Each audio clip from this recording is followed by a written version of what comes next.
Hi guys, this is Cardfight and Paula here. This is a question that has been present for like as long as pretty much as game's been played.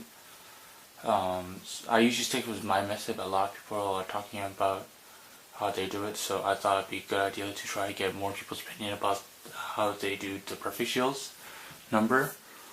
Like I said in one of my old videos, I like to have number 3 for the perfect shields rather than 4, simply because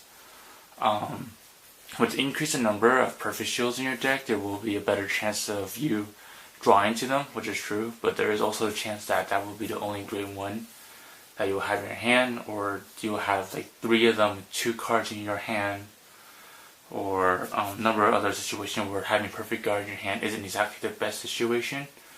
But a lot of people like playing 4 simply because it gives an option of perfect guarding. And a lot of people are saying that 4 is the prime number now or something, because with all the Vanguard's limit breaking effects and all those skills now that allows the Vanguard to get really big, you'd rather use a perfect shield than use a lot of cards in the hand. Which I do agree with. It's better to play perfect shield for the most part to prevent like a double stacking trigger rather than burning off 2-3 cards in your hand for the most part. But there is times, like I played a game where I do not want to perfect shield in my hand simply because it's either only grade 1 and I'm forced to write it, which means I lose out 1 perfect shield to use, or there's a time situation where my hand is pretty small and I would rather have cards in my hand that have a shield point to defend an attack, so I could use a minimum of 1 card for each attack, say, rather than using a perfect guard and discarding 2 cards to stop 1 attack. Because that's kind of like the question about how the hand sizes work and how the deck strategy works. Like for decks like Oracle Think Tank and in the future set Bermuda Triangles, I could see 4 working because that's a lot of draw power you have, so you'll have plenty of cards to discard for a perfect shield. But in decks that don't ultimately specialize in big hand sizes, like there is times with Cockroaches you get 7 cards in your hand, there's times when Royal Paladins you get 7 or so cards in your hand, there's times when Nova Grappler can have 5 cards in the hand, and that would be a pretty good number to have a perfect guard on one of them, because you have other options to guard if they say get a stand trigger or a double trigger onto their last rear guard unit. But I feel like 3 is a good number because most decks you want to have that more powerful field presence, and you would rather have a 7,000 or 8,000 unit booster that only has a 5,000 shield point that you lost, rather than having to throw down a grade 1 perfect shield for a boost, and A, not only having it at 6,000 power, which doesn't help out for most situations, and B, losing out on ability to nullify an attack in order to provide with a stronger offense. So I guess it is a little bit situational about how you use the perfect shields, and I always tell people like it's fine if they run 4. I always stick with 3. I think 3 is a great number for my deck. Like for the most part, they work fine. But with a lot of people arguing that 4 is the best number to have for the limit break, I kind of have to tend to disagree with that part. Like 3 works fine. I know some decks that play 2. Mixed decks can't play perfect shields for the most part, so that's out of the question.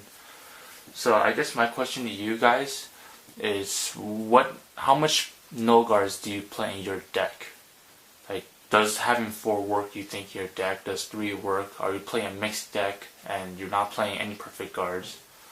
Because especially with the upcoming tournament, a lot of people are starting to collect null guards because people are trying to get 4 of them for a deck. I still, like, for all the decks that I play, my Kagura's, my Narukami, my Royal Paladins, and my Gold Paladins, I run just 3 perfect guards because to me 3 is a good number, because there is a lot of times where I have 2-3 perfect guards in hand anyways, and I do end up in a situation where sometimes I have 3 cards in hand, but rather than having a heal chance and a probability of defending against the other 2 attacks, I have a null guard in one hand and 2 5,000 card shields in my other hand. I'm just going, I can only defend 2 attack automatically, and we're assuming that the Vanguard gets, and if I get a heal trigger, the Vanguard gets a trigger or whatever, then I'm pretty much screwed. Because if you guys have not watched the anime, like there were a few times where the last card in the guy's hand is a perfect guard, and you can't defend a perfect guard with only one card in hand because you have to discard another card to use the null guard's effect, or else there's no shield. So I guess the real question is, why 4 and why 3?